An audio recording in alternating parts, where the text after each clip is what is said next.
wondered what happens when A meets B and C meets D? Boom! They vanish like a magic.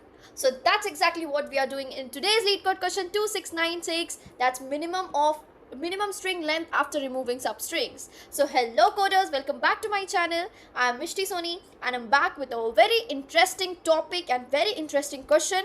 That's 2696. So let's get started without delaying. So we have been given a string S containing only of uppercase English letters. All clear? Yes, I know it's all clear.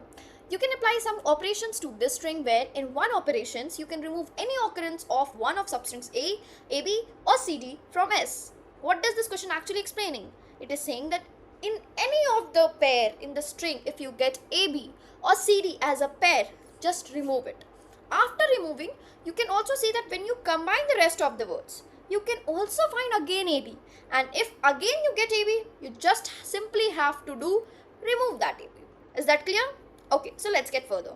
Return the minimum possible length of the resulting string that you can obtain. So after removing all the ABs, all the CD, also removing all the ABCD, after the removal of ABCD, you should return the minimum possible length of the resulting string. Note that the string concatenates after removing the substring and could produce new AB or CD substring. That's what I have already explained to you. That after removing one AB, maybe the word is AABA. So AABB. If AB is removed, then again AB is formed. So that's where we have to remove it again. Okay. So let's get started. जैसे कि मैंने आपको ये चीज़ पहले भी समझा रखा है कि अगर हम कभी भी कुछ ऐसा होता है कि कुछ अगर हमें कुछ रिमूव करना है, किसी के ऑकरेंस पे किसी को रिमूव करना होता है, तो हमारे दिमाग में सबसे पहले ये पॉप होना चाहिए कि अगर हमें कुछ भी इन होने पे कुछ को आउट करना पड़ता है तो हमें स्टैक यूज़ करना होगा. आप मेरे लास्ट कुछ क्वेश्चंस में भी नोटिस करोगे कि मैंने आपको कुछ और स्टैक के क्वेश्चंस बताए हैं कि अगर आपको कभी भी किसी भी क्वेश्चन में ऐसा होता है कि या you have to enter something and that's when you have to remove something out of it, you will always use the stack here. The great, important and very interesting topic stack should be used in this question. So first I'm going to explain you this question using my whiteboard. Okay. Yeah, here we are. Just a minute. Yeah. So this is the string we have been given. Okay. So मैंने यहाँ पे लिख लिया है जो भी string हमें मिला है. तो हम क्या करेंगे? सबसे पहले हम चेक कर रहे हैं हमारे पास क्या क्या है यहाँ पे. मैंने देखा कि एक AB ऑलरेडी है, एक हमें CD भी रिमूव करना है. AB CD एक CD आ, तो जब हम यहाँ से AB हटा देंगे और यहाँ से CD भी हटा देंगे, यहाँ एक और AB फॉर्म हो रहा है, तो हमें इसे भी हटाना है. और जब हम इसे भी हटा देंगे तो हमारे पास सिर्फ और सिर्फ दो लेटर्स बचेंगे, दो कैरेक्टर्स बचेंगे एक्चुअली, F और C. मैं आपको वापस बोलूँगी, please don't go out my hand writing, it's very bad. तो हमें यहाँ पे दिख रहा है कि हाँ इसका आंसर 2 है. If we go for this question, so let's check what's the output. Okay, मैं आपको एक्सप्लेन करूँगी कि हमें क्वेश्चन कैसे करना है. मैं सिर्फ अभी आपको एकदम ड्राई रन करके बता रही हूँ, रन भी नहीं कर रही हूँ, मैं सिर्फ एक्सप्लेन कर रही हूँ कि क्वेश्चन में क्या करना है. हमें यहाँ पे कहीं भी AB भी नहीं मिल रहा है और CD भी नहीं मिल रहा है, कहीं हमें मिल रहा है. तो इसका आई थिंक लेंथ यही होना चाहिए. सॉरी या इसका एग्जैक्टली लेंथ वही है जो ऑलरेडी इसका लेंथ है. तो I hope so it's clear to you all. So मैंने आपको पहले ही बोल रखा है कि हम इसमें क्या लॉजिक यूज़ करने वाले हैं. हम इसमें यूज़ करने जा रहे हैं सबसे इम्पॉर्टेंट और बहुत इंटरेस्टिंग टॉपिक स्टैक. ठीक है, हम इसमें क्या यूज़ कर रहे हैं, हम स्टैक यूज़ कर रहे हैं. मैंने क्यों बोला कि हम यहाँ स्टैक यूज़ करेंगे, चलिए मैं आपको एक्सप्लेन करती हूँ उस कोड को. मैंने बोला कि हम सबसे पहले क्या करेंगे, मैंने एक स्टैक बना लिया. ए को पुश करो. जब स्टैक में कुछ भी नहीं है तो सबसे पहले काम करो कि पुश करना स्टार्ट करो. फर्स्ट कैरेक्टर से ए पुश करो. Very good. नहीं, हम ये वाला एग्जाम्पल नहीं लेंगे, हम ये वाला एग्जाम्पल लेंगे सो दैट हमें क्लियर हो पाए, क्योंकि इसमें तो कुछ रिमूव ही नहीं हो रहा है. ठीक है, तो सबसे पहले हमने जब इस कैरेक्टर को लिया ए, जब हम ए, इसमें अभी स्टैक एम्प्टी है तो हमने इसमें ए पुश किया. जब ए आया तो अब हम चेक करेंगे. अब यहाँ से हमारा चेकिंग कंडीशन चालू हो जाता है. नेक्स्ट पे आया, अब हमारा ये जो ट्रैवर्स होकर के किस पे आ गया, नेक्स्ट पे बी पे आ गया. जब हम बी पे आए तो हम ये ध्यान देंगे क्या अभी का कैरेक्टर बी है, और अगर अभी का कैरेक्टर ये है तो इससे पहले का जो कैरेक्टर है क्या वो ए है. अगर ए है तो इस ए को भी हटा दो, और अगर नहीं है तो सीधा बी को इस पर डाल दो. ठीक है, मैंने आपको क्या बोला मैं आपको दोबारा एक्सप्लेन करूँगी. ठीक है, अगर अभी का कैरेक्टर जो है वो बी आया, हाँ अभी बी आया, तो हमें क्या चेक करना है, ए बी. तो हमारा ए बी स्टैक में हमेशा ऐसा ही होगा. मतलब जब भी बी को पुश करना होगा उससे पहले ही ए पुश हो चुका होगा। तो मैं यही बोल रही हूँ कि अगर जब बी हमें पुश करने वाले होंगे उससे पहले क्यों ना हम चेक कर लें कि अगर अभी बी है तो इससे जो एक पहले है, यानी कि जो सबसे टॉप पे भी होगा, सबसे टॉप पे क्या होगा, जो इसके जस्ट पहले होगा, यानी कि हम इसमें स्टैक डॉट पीक यूज़ कर सकते हैं। हम स्टैक डॉट पुश यूज़ करते हैं किसी भी चीज़ को उसमें इंसर्ट कराने के लिए, स्टैक डॉट पॉप यूज़ करते हैं किसी भी चीज़ को बाहर निकालने के लिए, और स्टैक डॉट पी क्या होता है कि अभी जो सबसे टॉप एलिमेंट है वो निकालने के लिए। तो जो भी सबसे टॉप एलिमेंट होगा बी से पहले, ऑब्वियस जो भी सबसे टॉप एलिमेंट होगा ऑब्वियस से बात है वो बी के जस्ट पहले होगा। और अगर वो जस्ट पहले है इसका मतलब अगर वो ए है, यानी कि वो पूरा वर्ड क्या था, एक ए बी वर्ड था, जिससे वो एक ऐसा पेयर था जिसे हमें हटाना है। तो अगर ये ए है तो ना ही हम बी को पुश करेंगे और तो और हम ए को पॉप करवा देंगे। ए को क्या करवा देंगे, पॉप करवा देंगे। इससे क्या होगा, ना उसमें ए रहा और ना उसमें बी रहा, ये पॉप हो जाएगा, तो ये निकल गया। ठीक है, फिर अब इस पे आए एफ। हाँ अभी स्टैक एम्प्टी है, पुश कर दो, सिंपल। ठीक है, फिर हम नेक्स्ट पे है सी। सी हाँ ठीक है, कुछ नहीं हो सकता सी का, सी को भी पुश कर दो। ठीक है, हम उसके बाद वापस ए। ठीक है, फिर ए को भी पुश कर दो। फिर क्या है सी, फिर सी को भी पुश कर दो। लेकिन हमें सिर्फ दो कैरेक्टर्स पे चेक करना है, एक हम चेक करेंगे बी पे, दूसरा हम चेक करेंगे डी पे, क्योंकि बी और ए मिलके, बी ऊपर ए नीचे, यानी कि ए बी स्टैक में हमेशा ऐसे होता है। तो ए और बी, ए बी और सी डी, ये दोनों ही पेयर्स है जो हमें रिमूव करने हैं। तो जब भी हमारा कैरेक्टर डी आ जाए स्टैक, जब हम कैरेक्टर पे ट्रैवर्स करेंगे और अगर वो कैरेक्टर डी हो जाए तो हम क्या करेंगे, हम उसके एक पहले चेक करेंगे, जैसे हम ए में चेक कर रहे थे वही स्टैक डॉट पीक करेंगे और चेक करेंगे क्या ये सी है।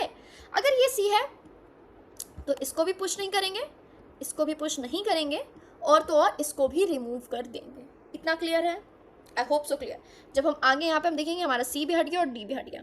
अब वापस हमें बी पुश करना है, हमारा वापस से एक कंडीशन चेक होने लग जाएगा। हमने जो एक कंडीशन लिख रखा था कि अगर बी है तो हमें चेक करना है कि स्टैक डॉट पीक ए है। वापस से जब हम यहाँ पे पी को इंसर्ट करने आएंगे तो हम चेक करेंगे क्या स्टैक डॉट पीक ए है। हाँ स्टैक डॉट पीक ए है। हम वापस से बी को तो पुश करना ही नहीं है और ए को भी पॉप कर देंगे। तो हमारा यहाँ पे क्या क्या बचा, एफ और सी। ठीक है, जब हमारा एफ और सी, बस यही जो स्टैक का साइज होगा हमें वही तो रिटर्न करना है कि उसका साइज क्या है। क्या आप सबको क्लियर है? आई होप सो इट्स क्लियर। मैंने आपको काफ़ी अच्छा एक्सप्लेनेशन दिया है। अगर आपको कोई भी डाउट हो please drop me in the comment section. I am always there to explain it again and again. Okay, so let's go on the code now. तो ये रहा हमारा क्वेश्चन और हम स्टार्ट करते हैं। तो मैं सबसे पहले यहाँ एक स्टैक बनाऊंगी, जो कि स्टैक हमारा क्या कंटेन करेगा, कैरेक्टर करेगा। Character stack equals to new stack, that's it. अब मैं क्या करूँगी, इस पूरे स्ट्रिंग को, मैं आपको हमेशा मैंने ये बोला है कि अगर हमें कभी भी स्ट्रिंग को ट्रैवर्स करना हो तो हमें सबसे पहले कैरेक्टर एरे बना लेना चाहिए, क्योंकि हमारा काम उससे सारा बहुत आसान हो जाएगा। s.to, क्योंकि हमारे पास इन बिल्ट फंक्शन होता है इसे कन्वर्ट करने का, तो क्यों ना हम कन्वर्ट कर ले और इसे यूज़ करें, टू कैर एरे। ठीक है, अब हम सिंपल फॉर लूप चलाएंगे और हर कैरेक्टर पे ट्रैवर्स कराएंगे। i equals to 0, i less than s dot length या cs डॉट लेंथ, दोनों बराबर ही है क्योंकि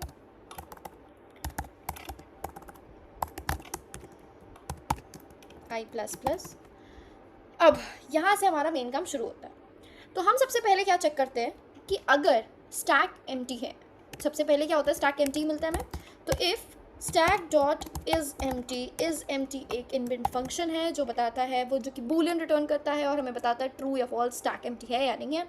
अगर ये ट्रू हो तो stack dot push ch of i, जो भी कैरेक्टर है उसे पुश कर दो। क्या ये हमें क्लियर है? ओके, एल्स इफ में क्या डालेंगे, ये है हमारा मेन स्टेटमेंट। मैंने आपको दो चीज़ चेक करने बोला, एक मैंने बोला ए बी के लिए और एक मैंने आपको बोला सी डी के लिए। तो हम दोनों कंडीशन पे चेक करेंगे। तो सबसे पहले बी पे चेक करते हैं।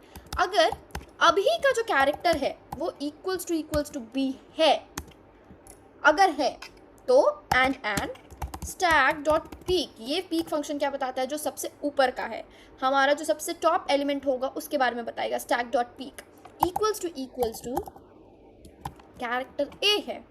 ठीक है, वरना पूरा का पूरा और, ये एक स्टेटमेंट हो गया जो हमने ए बी के लिए चेक किया, और दूसरा हम जो है यहाँ चेक कर रहे हैं, हाँ यहाँ चेक कर रहे हैं।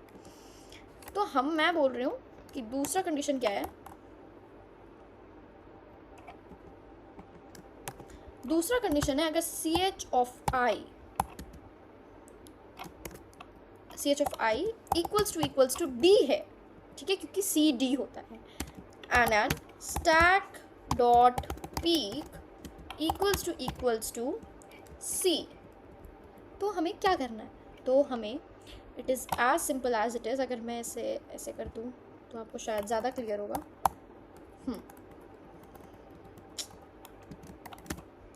तो हमें क्या है, तो हमें क्या करना है कि स्टैक डॉट पॉप करना है।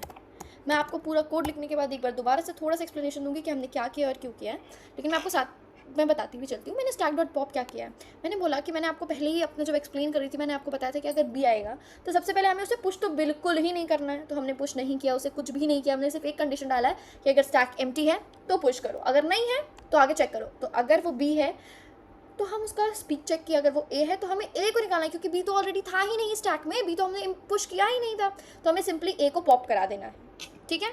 और अगर नहीं, अगर बी भी नहीं है ए भी नहीं है, उसके अलावा कुछ भी है, stack dot push ch of i, ठीक है, ये क्लियर है हमें शायद। और मैं बस यहाँ पे लास्ट में रिटर्न स्टैक डॉट साइज कर दूंगी।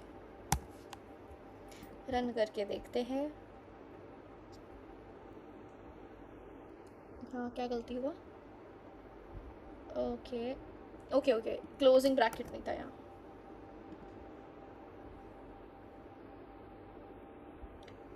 फॉर आई, इसमें कहाँ गलती किया है हमने, एक सेकेंड। हाँ, तो हमने यहाँ लेंथ की स्पेलिंग गलत लिखी है, और कहीं हाँ यहाँ हमने ब्रैकेट नहीं लगाया है क्योंकि एक फंक्शन है इनबिल्ट फंक्शन, तो चेक करते हैं। ओके, यहाँ हमारा दोनों टेस्ट केस पास हो गया। अब हम इसे रन करके देखते, सबमिट करके, कि क्या ये कम्प्लीटली रन हो रहा है या नहीं। तो yes, it's beating 86% of our code. That's a really great number. So if we talk about the complexities, let's discuss it. तो जब हम टाइम कॉम्प्लेक्सिटी की बात करते हैं तो हम देखेंगे कि हम हर कैरेक्टर को एक बार पुश कर रहे हैं तो बिग ऑफ 1 टाइम्स, और पॉप कर रहे हैं बिग ऑफ 1 टाइम्स। हम सिर्फ 2 ही चीज़ कर रहे हैं, तो इसका टोटल जो होगा टाइम कॉम्प्लेक्सिटी वो हो जाएगा बिग ऑफ n टाइम्स। अगर हम बात करें स्पेस कॉम्प्लेक्सिटी की, तो वर्स्ट केस में क्या होगा कि हम अगर कोई भी कैरेक्टर रिमूव नहीं होता है तो स्टैक हमारा फुल होते जाएगा, तो n टाइम्स फुल होगा, तो इसका स्पेस कॉम्प्लेक्सिटी भी होगा big of n times. So that's all for this explanation. I hope you liked it, and if you have really enjoyed it, do like, subscribe and comment in my channel. तो फिर मिलते हैं next धमाकेदार video के साथ। Until then, code करो, grow करो and solve करो। Bye guys.